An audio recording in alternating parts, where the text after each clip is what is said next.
नमस्कार दर्शक बंधु ओढ़णी सिरियल आपण माने देखिबाकू पाइबे जे ज्योति कहबे कि एई टिके सुनो ना एमिति कहला परे जीवन कहबे कि एई सुनो ये केमितिया कथबार्ता एमिति कोन कथा कहउछ।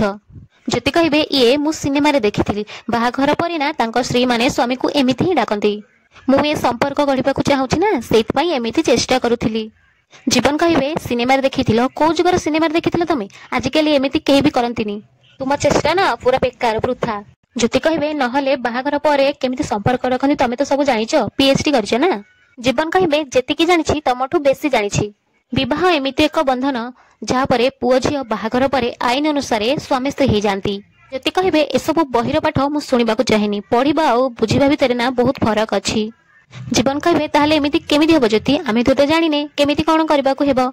ज्योति कहबे मो बापा कहंती संपर्क चाह भी होथन काहेकि ताकू पाळिबार आधार होछि कोटिए आउ सेटा होछि भरोसा परस्पर उपरे भरोसा आ मु जानिछि तमे मते जमा भी भरोसा करनी हेले हमकु ये संपर्क कोठु ना कोठु आरंभ तो करबाकू पड़िबो ना आ सेति पई तमकु मो उपरे भरोसा करबाकू पड़िबा आ एमिति सेमिति भरोसा न पूरा पक्का भरोसा माने जनक गोड़ जति खसी जाउथिबो ना अन्य जनक प्रस्तुत थिबा दरकार ताकू बंचेबा पई एमिति कहि कि ज्योति तांको साड़ी नेकी जाउथिबे आ सेते बेले जीवन कर गोड़ बाजी के से पड़िबाकू जाउथिबे आ जीवन तांको धरि नेबे।